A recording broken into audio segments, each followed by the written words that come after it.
sejarah singkat dari Hill ya, didirikan tahun 1985 gitu di Jatinegara. Waktu itu statusnya masih organisasi nirlaba ya, dan itu tuh rumah sakit bersalin gitu. Kemudian ditingkatkan jadi rumah sakit ibu dan anak tahun 1989. 10 tahun setelah itu jadi for profit gitu. Kemudian jadi perusahaan publik pada tahun 2018. Saat ini rumah sakitnya ada 42+1. Maksudnya plus 1 itu apa nanti bakal saya jelaskan. Tempat tidurnya jumlahnya ada 5.000-an. Ini apa namanya struktur pemilikannya, yang di kuningin itu tuh adalah kelompok pendirinya gitu, dan apa namanya beberapa di antaranya itu tuh masuk ke board of directors, dan yang paling besar di antara pemegang ini adalah Yuli Sarkiat. Ini cukup cukup unik ya. Ini pertama kali saya analisis perusahaan yang nggak ada perusahaan pengendali gitu loh. Jasa yang ditawarkan Hill, jadi Hill sebagai rumah sakit ibu dan anak itu karena menawarkan layanan spesialis dan subspesialis. Nah ini apa namanya untuk membandingkan ya, kalau Mika itu mitra keluarga, kalau dia itu tuh positioningnya itu adalah multi spesialis. Ini adalah layanan yang ditawarkan.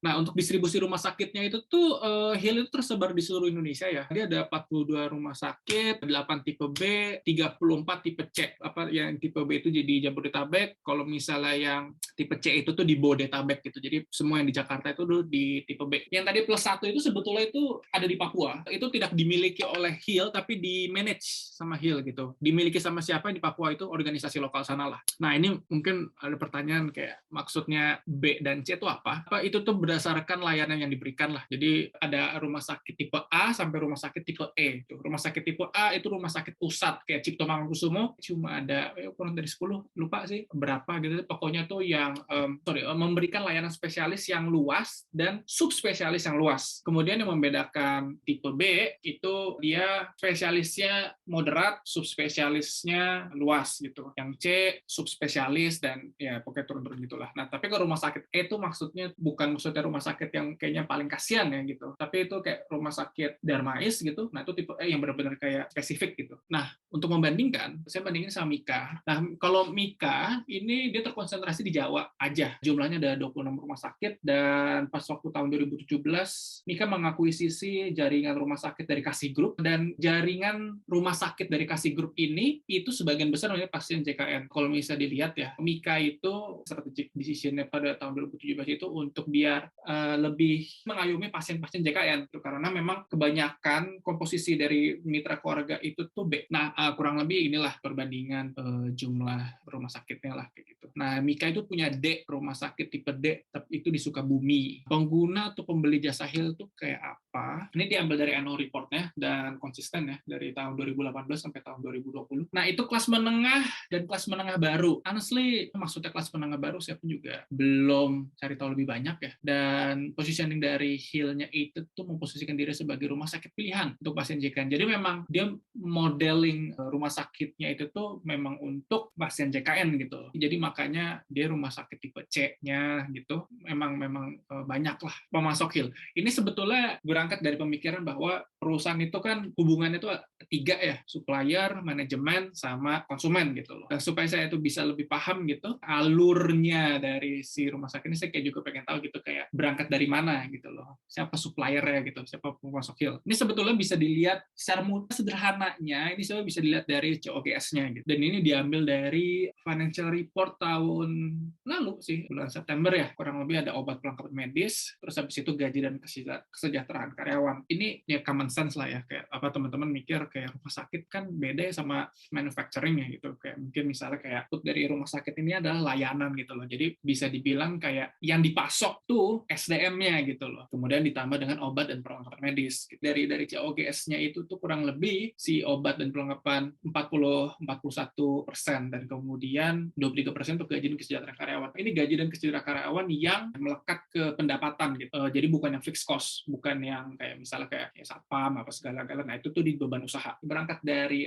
SDM-nya lah ya, yang itu mana dokter-dokternya. Ada 3 hal yang dilakukan gitu loh untuk addressing SDM mereka. Pertama, kemitraan dokter. Hill ini nih biar mereka dekat lah gitu loh sama dokter-dokternya. Apa namanya, menjadikan dokter-dokter tersebut itu tuh sebagai pemilik saham di rumah sakit tempat mereka berpraktek. Alih-alih nih dokter-dokter ini nih apa namanya dijadikan salah satu gear dari sebuah mesin yang besar gitu, ya mereka juga diberikan ownership terhadap rumah sakit mereka tempat mereka berpraktek konteks, sehingga mereka ya making decision-nya itu ya as an owner gitu loh, bukan sebagai salah satu gear dari mesin yang besar gitu loh. Dan ini adalah salah satu upaya Hill untuk nurturing dan menjaga relationship dengan dokter-dokter di daerah-daerah rumah sakit itu gitu loh, dan membuka akses Hill ke dokter-dokter lain lah gitu. Jadi maksudnya tuh kayak dokter-dokter ini jadi salah satu owner, tentunya ya dokter-dokter ini punya jaringan dokter-dokter lain gitu lah. Gue ke rumah sakit gue berpraktek gitu. Kurang lebih kayak gitu. Upaya yang kedua itu tuh adalah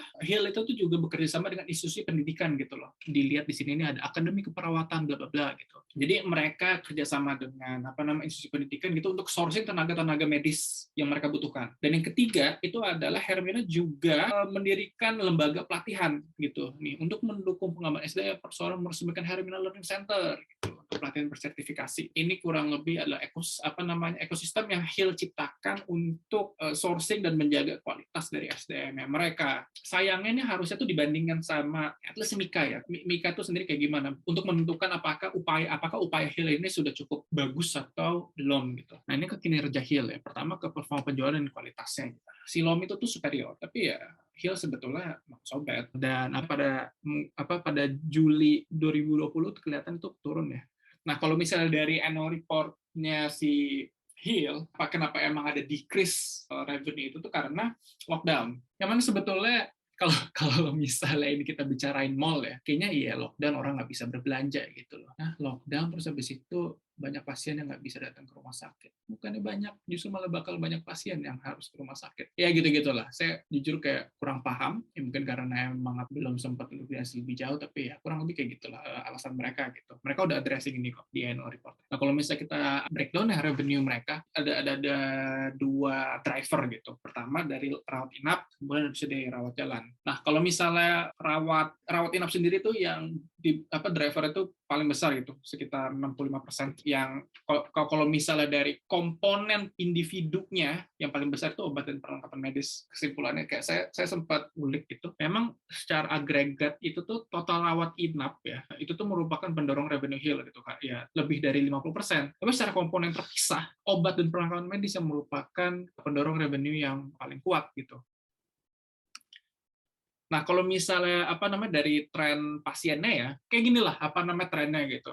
Tahun 2020 tuh ada lockdown, jadi jumlah pasiennya pun juga menurun gitu. Tapi kalau misalnya nggak ada sih, ya semerta-merta meningkat lah kayak gitu. Dan ya bisa dilihat pada tahun 2021 ini nih didapatkan dari ini ya, ekstrapolasi, karena kan annual report 2021 kan mau keluar ya. Yang 2021 tuh ekstrapolasi dari pendapatan 9M 2021 dan kaitannya dengan jumlah pasien tahun 2020 lah. Memang jumlah pasien itu tuh ada kaitannya dengan revenue gitu, tapi sebetulnya yang uang masuknya itu tuh dihitungnya itu tuh berdasarkan inpatient days sama outpatient visits. Inpatient days itu tuh jadi ya berapa lama rawat inap lah. Sedangkan outpatient visits itu ya setiap kali si pasien itu visit itu pasti mereka keluar uang. Kalau nginep ya berapa lama nginep ya kurang lebih kayak gitu. Nah, ini dibagi dua dari sisi pembayarannya itu dari apa gitu. Yang pertama dari JKN, yang kedua tuh yang non JKN. Kalau misalnya dilihat-lihat, nah ini kemudian performa efisiensi dari manajemen. Ini versi beban-bebannya ya. Jadi yang mau saya coba cek itu tuh ada 3 hal. Pertama itu dari COGS, kemudian operating expense. Ya dari tahun ke tahun beban-beban ini semakin meningkat ya. Tapi persentase mereka terhadap revenue itu semakin menurun. Laju pertumbuhan revenue itu lebih tinggi dibandingkan laju pertumbuhan beban. Sehingga ini menunjukkan ya Hill semakin efisien gitu loh dalam mengkonversikan top line mereka menjadi bottom line mereka. Nah, ini ya trennya semua meningkat lah kayak gitu. Obat dan perlengkapan medis sekitar 4%, gaji karyawan juga sekitar 26% gitu. Karena obat dan perlengkapan medis itu tuh cukup signifikan di revenue dan di beban Hill. Nanti ini di slide beberapa slide berikutnya saya mau kasih lihat hubungan hubungan efisiensinya, marginnya gitu. Ini dari remunerasi. Ini 3 komponen yang masuk dalam beban usaha terbesar dan of course karena emang ini nih industri yang model bisnis yang sangat bergentar, SDM-nya tentu gaji dan tunjangan itu yang paling tinggi gitu. Ya ini menurut saya sih ini ya apa namanya keren sih buat saya tuh. Dia tahun 2020 dia tetap stagnan gitu loh di beban usahanya gitu loh. Artinya kayak for some reason ya Hill secara kolektif gitu, guys, ini pandemi, kayak kita semua susah, nggak usah naik gaji lah. Dari sisi pemegang saham, ini bagus. Tadi kan dia kan juga ini ya apa namanya berhasil mengefisiensikan gaji dan tunjangan sebagai beban usaha mereka. Nah, Hill juga berhasil efisien dengan gaji dan kesejahteraan karyawan yang apa namanya berbasis pendapatan. Growth dari pendapatan itu lebih besar daripada growth apa namanya gaji dan kesejahteraan karyawan yang memang harusnya inline dengan si apa namanya pendapatan gitu. Nah, ini performa efisiensi dari manajemen versi net profit. Tadi kan ini ya, Hill itu yang nomor 2 ya, dan apa namanya revenue Mika itu tuh yang paling rendah ya. Tapi net profit margin itu Mika itu yang superior, dan Silo itu tidak apa yang paling buruk lah gitu loh. Dan ya sempat dia mencetak kerugian juga gitu. CAGR net profit Hill dari 2017-2020 mencapai 48%, sedangkan Mika 9,9% dan Silo hanya 6,32% gitu. Ya 4 kali lipat lebih efisien gitu loh. Apa namanya dibanding komputer keduanya. Nah, ini dari obat dan perlengkapan medis ini karena kayak saya melihat ini obat dan perlengkapan medis itu tuh signifikan gitu loh apa di kinerja keuangannya Hill gitu. Saya jadi kayak coba cocokin laba dan bebannya gitu. Khusus untuk si obat dan perlengkapan medis. Kalau misalnya dilihat dari laba brutonya gitu loh terhadap total pendapatan untuk obat dan perlengkapan medis aja itu dia menurun gitu. Nggak signifikan sih. Trennya menurun lah kayak gitu. Ini kenapa saya juga belum tahu pasti sih. Ini harus dilihat yang untuk tahun 2021-nya sih. Cuman tapi kayak emang ada ya misalnya tahun 2017-2018 gitu kayak nggak ada apa-apa tapi dia menurun gitu. Meskipun 2018 dan 2019 ini dia bisa dipertahankan gitu marginnya gitu. Laju pertumbuhan bebannya itu lebih tinggi dibandingkan laju pertumbuhan pendapatan yang diterima dari obat dan perlengkapan medis gitu. Kalau misalnya ini terus-terusan menurun, bisa jadi tidak memiliki kekuatan yang cukup untuk dapat mendikte obat dan perlengkapan medis gitu loh, supplier dari obat dan perlengkapan medis. Performa kesehatan keuangan. DER-nya Hill itu rata-rata lebih tinggi dibandingin kompetitor. Apa namanya pas waktu IPO hutangnya juga 3 kali lebih banyak dari modal. Ini nanti bakal ada DuPont analysis ya, ntar bakal kelihatan banget lah. Dan karena DER tinggi, jadi tentu times interest coverage-nya itu juga yang paling rendah. Ini untuk refreshing ingatan teman-teman, times interest coverage itu tuh adalah seberapa banyak perusahaan itu tuh dapat membayar bunga hutangnya gitu loh menggunakan EBIT. Jadi so far ini masih terangkai ya kayak dia struktur pendanaannya itu tuh dibandingin peers-nya lebih banyak hutang dan kemudian untuk kemampuan Hill untuk membayar bunganya itu tuh bukan maksudnya itu dia nggak bisa bayar bunganya tapi kayak earning-nya itu tuh kayak cuman berapa sih? Ya 13 kali gitu dibandingin Mika yang 100 sampai 100-an lah kurang lebih kayak gitu. Quick ratio gitu. Let's focus on Hill. Ya dia itu cuma 1,45 gitu.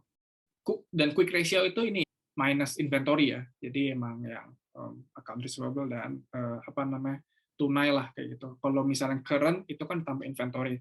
Kalau yang quick ini minus inventory gitu. Karena inventory itu lebih lambat lah gitu loh untuk dilikuidasikan. Dan itu 1,45 kali ya dia samalah dengan Silo juga lah. Nah, untuk ROE dan ROA Hill itu tuh sebetulnya ROE-nya itu tuh ada ROE dan ROA-nya itu ada tren peningkatan. Dan nanti di DuPont analysis bakal ketahuan kenapa. Dan meskipun dia itu tuh lebih dibandingin Mika tuh inferior, tapi ya Mika sebetulnya cuma di situ-situ aja gitu loh, gerak-gerak jalan di tempat gitu. Kayak apa namanya? Jadi kayak kelihatannya tuh lebih bagus kinerjanya si Hill kayak gitu. Meskipun Mika-nya itu tuh superior gitu loh. Yang mana ini harus ditunggu ya apakah tren ini dapat dipertahankan ya kita harus melihat apa namanya kurang lebih dua tahun lagi lah kayak gitu. Kalau misalnya kita lihat pertumbuhan apa namanya equity dan asetnya gitu ya di equity-nya dari tahun 2017 gitu sampai 2020 equity-nya itu 52% dan asetnya untuk Hill itu tuh naik 23%. Ya kalau misal equity itu artinya memang si Hill itu tuh berhasil memupuk laba litahan mereka dengan lebih baik.